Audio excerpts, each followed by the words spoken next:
হাসান রাদিয়াল্লাহু তাআলা আনহু হযরতে হুরের মাথায় হাত দিলেন, মাথায় হাত বুলালেন। হাত বুলিয়ে দেওয়ার পরে ইমাম হুসাইন বলতেছেন, হুর যাও, আমি তোমার উপর সন্তুষ্ট হয়ে গেলাম, রাজি হয়ে গেলাম। এইদিকে প্রস্তুতি নিচ্ছে ইবনে জিয়াদের পক্ষ থেকে, যুদ্ধের ময়দানে কে আসছে আসো, কিন্তু যুদ্ধের ময়দানকে সাজানোর জন্য ইমাম হুসাইন রাদিয়াল্লাহু তাআলা আনহু ডান দিকে হযরতে হুরকেই রাখলেন, ডান দিকে হযরতে হুর আর বাম দিকে হাবিব বিন মুজহার। এই হাবিব বিন মুজহার যিনি ওই রাস্তায় সঙ্গী হয়েছিলেন, তিনিও বিশাল যোদ্ধা, সিফফিনের যুদ্ধতেও তিনি শামিল ছিলেন। একে বাম দিকে রাখলেন আর নিজের যে ঝান্ডা হযরতে আব্বাস আলামদারের হাতে দিলেন। আল্লাহু আকবার। এইদিকে আমর বিন সাদ নিজের 22,000 সৈন্যর কাতার লাগিয়েছে, তাদেরকে সাজিয়েছে।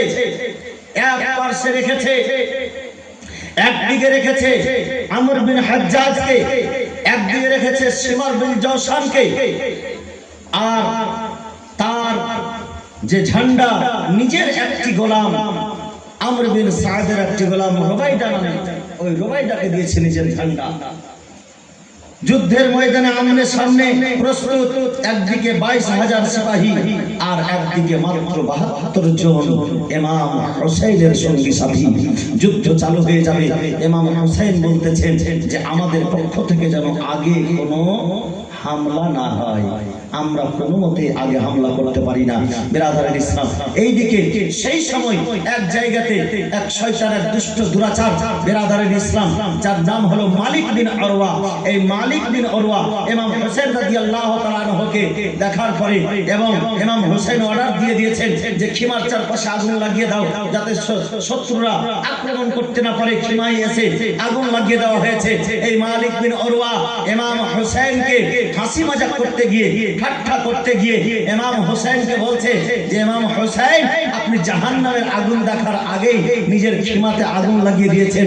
এই কথা যেমন শোনা, ইমাম হুসাইন নাউজুবিল্লাহ পড়লেন এবং আল্লাহ তাবারক ওয়া তাআলার উপরে ছেড়ে দিলেন। একজন সাথী সঙ্গী ইমাম হুসাইনের বলছেন যে একবার আপনি শুধু অনুমতি দেন, আমি তার তীর চালিয়ে তার সিনার এপার ওপার করে দেব। ইমাম হুসাইন বলছে, না, খবরদার, তাকে তীর চালাতে হবে না। আল্লাহ তাবারক ওয়া তাআলা তার ঠিক বন্দোবস্ত করে দেবে, তার ব্যবস্থা করে দেবে। এই কথা যেমন ইমাম হুসাইনের মুখ দ্বারা বেরিয়ে যাওয়া, হে রব্বুল আলামিন, যে আমাকে দুনিয়াতে জাহান্নামের আগুনের সঙ্গে তুলনা করেছে, আল্লাহ গো, তার মৃত্যুর আগে তাকে আগুনের স্বাদ চাখিয়ে দাও। এই কথা যেমনই বলা ইমাম হুসাইনের মুখ দ্বারাই যেমন এই কথা বলা হয়েছে। বিরাদরান ইসলাম, সেই মালিক বিন উরওয়ার ঘোড়া এমন ভাবে চমকে গেল, আর চমকে যাওয়ায় এমন দৌড় লাগাতে শুরু করলো যে মালিক বিন উরওয়া পড়ে গেছে, আর তার পা কিন্তু তার ঘোড়ার দড়ির সঙ্গে আটকে গেছে। আর এই ঘোড়া তাকে নিয়ে ছুটতে আছে।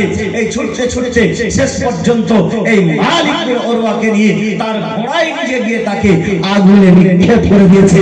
জ্যান্ত সে মারা গেল, আগুনে পুড়ে মারা গিয়েছিল। ইমাম হুসাইনের কারামত প্রস্ফুটিত হতে শুরু হয়ে গেছে। জোরে বলুন সুবহানাল্লাহ। এই জায়গাতে একটি প্রশ্ন জানতে পারে, ইমাম হুসাইন ছিলেন মুস্তাজাবুদ দাওয়া। মুস্তাজাবুদ দাওয়া মানে যেটা দোয়া করবে সেটাই হবে। ইমাম হুসাইন যদি সেই জায়গাতে দোয়া করে দিতেন, রব্বুল আলামিন পুরো কারবালাতে পানি পানি করে দাও, তো বৃষ্টির বর্ষণ এমন ভাবে হতো যে পুরো কারবালাতে পা রাখারও জায়গা থাকতো না। কিন্তু ইমাম হুসাইন দোয়া করেননি কেন?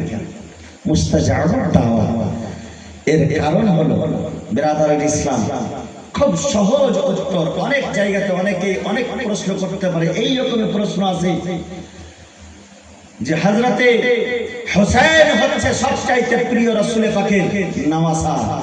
রাসূল পাক যদি নিজের নাওয়াসাকে না বাঁচান, আর কাকে বাঁচাবে? অনেকেই বলে যে নবীজি শাফাআত করবে না, তো নিজের নাওয়াসাকে যদি না বাঁচায় আর কাকে বাঁচাবে? সমস্ত প্রশ্নের উত্তর হলো একটাই, যে ইমাম হুসাইন এই জায়গাতে কারবালার প্রান্তরে পরীক্ষায় আছেন, এই জায়গাতে আজমাইশের মধ্যে রয়েছেন। আল্লাহ তাবারক ওয়া তাআলা তার পরীক্ষা নিচ্ছেন। বিরাদরান ইসলাম, যেমন হযরত ইব্রাহিম খলিলুল্লাহকে আগুনে নিক্ষেপ করে আল্লাহ পরীক্ষা নিয়েছেন, ইসমাইল জাবিহুল্লাহকে জবে করার পর আল্লাহ পরীক্ষা নিয়েছেন, ইউসুফ আলাইহিস সালামকে কুয়াতে নিক্ষেপ করে আল্লাহ পরীক্ষা নিয়েছেন, ইউনূস আলাইহিস সালামকে মাছের পেটে দিয়ে আল্লাহ পরীক্ষা নিয়েছেন, জাকারিয়া আলাইহিস সালামকে দুই টুকরায় টুকরো করে আল্লাহ পরীক্ষা নিয়েছেন। হযরত নূহ আলাইহিস সালামকে প্লাবনে ভাসিয়ে দিয়ে আল্লাহ পরীক্ষা নিয়েছেন। বিরাদরান ইসলাম হযরত মুসা কালিমুল্লাহকে নীল নদ পার করিয়ে আল্লাহ পরীক্ষা নিয়েছেন। হযরত ঈসা রূহুল্লাহকে আসমানে উঠিয়ে নিয়ে আল্লাহ পরীক্ষা নিয়েছেন। ঠিক সেই রকম ভাবে নিজের নওয়াজা, নিজের রাসূলে পাক সাল্লাল্লাহু আলাইহি সাল্লামের নওয়াজাকে কারবালার প্রান্তরে আল্লাহ তাবারাক ওয়া তাআলা পরীক্ষায় রেখেছেন। আর পরীক্ষায় কারোর সহযোগিতা নেওয়া জায়েজ নয়। জোরে বলুন সুবহানাল্লাহ।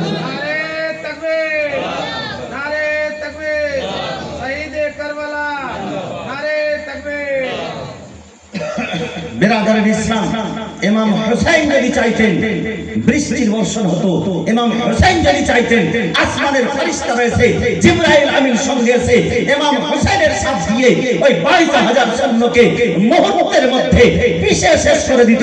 কিন্তু ইমাম হুসাইন সেটি চাননি। ইমাম হুসাইন চেয়েছিলেন যে আমি ধৈর্য ধারণ করে সবর করে নানার উম্মতের কারণে, নানার দ্বীন ইসলামকে জীবিত রাখার জন্য আমি নিজের জীবনটুকু বিসর্জন দেব, যাতে কাল কিয়ামত পর্যন্ত আমার নানার সুন্নতের উপরে আমার মান্যকারীরা আমল করতেই থাকে। জোরে বলুন সুবহানাল্লাহ। বিরাদরান ইসলাম মুআজ্জাজ মুহতারাম, এইদিকে যুদ্ধের জন্য সকলে প্রস্তুত হয়ে গেছে। সর্বপ্রথম যুদ্ধে কে আসবে এই কথা নিয়ে আলোচনা।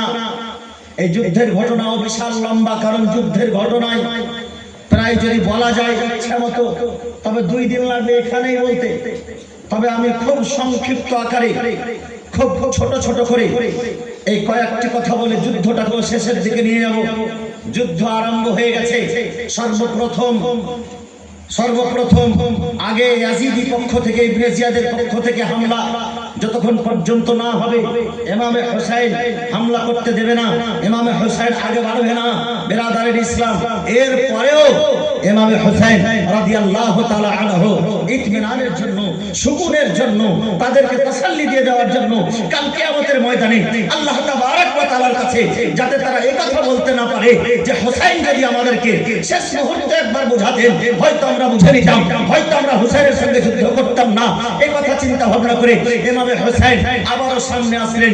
সামনে আসার পরে ইবনে সাআদের সামনে, সকল কুফাবাসীর সামনে, সকল ইবনে জিয়াদের দলের সামনে এসে খুব সুন্দরভাবে তাকরীর করলেন। আলহামদুলিল্লাহ, আল্লাহ তাবারক ওয়া তাআলার প্রশংসা করে আমার রাসূলের পাকের উপরে দরুদ পাঠ পড়ার পরে ইমাম হুসাইন রাদিয়াল্লাহু তাআলা আনহু তিনি বলতেছেন, শোনো এই ইবনে জিয়াদের দলের লোকেরা, তোমরা কে জানো না আমি আওলাদে রাসূল, আমি হযরত আলীর সন্তান, ফাতেমাতুজ জোহরা আমার আম্মা। তোমরা কে জানো না মক্কাতুল মুকাররমায়, মদিনাতুল মুনাওয়ারায় আমার জন্মভূমি। আমার কথা তোমরা সকলেই জানো যে রাসূল পাক সাল্লাল্লাহু আলাইহি সাল্লাম দুনিয়াতে ঘোষণা করেছেন জান্নাতি নবযুবকদের সর্দার আমার হুসাইন হবে, আমার হুসাইন নবযুবকদের সর্দার হবে। তোমরা সকলেই জানো। আজকে তোমরা আমার সঙ্গে যুদ্ধের জন্য প্রস্তুত হয়েছো। আমি এখনো বলছি আমার সঙ্গে তোমরা সুলহ করে নাও, আমাকে ইয়াজিদের কাছে যেতে দাও, নচেত আমাকে এইখান থেকে ফিরে যেতে দাও, নচেত আমার সঙ্গে সুলহ করে নাও, আমাকে কোনো মুসলমান এলাকায় পাঠিয়ে দেওয়া হোক, আমি সেখানে জীবন যাপন করে নেব। ইমাম হুসাইনের কোনো কথা শোনা হবে না। 10 মুহররমুল হারাম শুরু হয়ে গেছে, সকালের সময় যুদ্ধ আরম্ভ হয়ে যাবে। বিরাদরান ইসলাম ইমাম হুসাইন নিজের কর্তব্য পালন করে দেওয়ার পরে ইমাম হুসাইন চলে আসলেন। বিরাদরান ইসলাম বললাম যে গোলাম দিয়ে আর আরো অন্যান্য কাবিলার লোক যারা এসে সঙ্গে হয়েছিল, হযরতে হুর এসে সঙ্গে হলেন। হুরের সঙ্গে হুরের কথা হুর সঙ্গে হওয়ার পরে তার একজন ভাই হযরতে মাসউদ রাদিয়াল্লাহু তাআলা আনহু, সেও কিন্তু ইয়াজিদের দলে ছিল, সেও সেখান থেকে চলে আসছে। সেই হুরের একটি ছেলে সে ইয়াজিদের দলে ছিল, সেও ওখান থেকে চলে আসছে। কারণ সর্বপ্রথম হযরতে হুর রাদিয়াল্লাহু তাআলা আনহু ইমাম হুসাইনের পক্ষ থেকে যুদ্ধের ময়দানে গিয়েছিলেন। আর ইমাম হুসাইন এর পক্ষ থেকে যুদ্ধের ময়দানে যাওয়ার পরে সেইখানকার সমরদিল জওশান চিন্তা ভাবনা করে, আমর বিন সাদ চিন্তা ভাবনা করে জানে যে হুর হচ্ছে একজন বাহাদুর, তার জন্য মক্কার মধ্যে কুফাবাসীর মধ্যে সবচাইতে যে বেশি বাহাদুর ছিল তাকে যুদ্ধের ময়দানে পাঠানো হলো। কিন্তু হযরত হুর রাদিয়াল্লাহু তাআলা আনহু মুহূর্তের মধ্যে হযরত হুরকে যখন হামলা করেছে, কিছুক্ষণের মধ্যে হযরত হুর তার ওই খঞ্জরকে ভেঙে দিয়ে হযরত হুর কি করলো, যখন এমন একটা খঞ্জর মেরেছে তার সিনার এপার ওপার হয়ে গিয়ে তাকে ঘোড়া থেকে ফেলে দিয়েছে। তার তিনটি ভাই ছিল বাহাদুর, একটা করে বিরাদার ইসলাম 22,000 সিপাহী, সবারই নাম বলা হয়তো সম্ভব হবে না, কিতাবের মধ্যেও পাওয়া যায় না। তবে হ্যাঁ, ইবনে জিয়াদের লোক একদিক থেকে একটার পর একটা চলে আসছে। হযরত হুর একটার পর একটা ইবনে জিয়াদের দলের লোককে জাহান্নামে পাঠাতে আছে। শেষ পর্যন্ত হযরত হুর কি করলেন, ঘোড়া লাগামখানাকে ঘুরিয়ে নিয়ে আবার ইমামে হোসেনের কাছে আসলেন।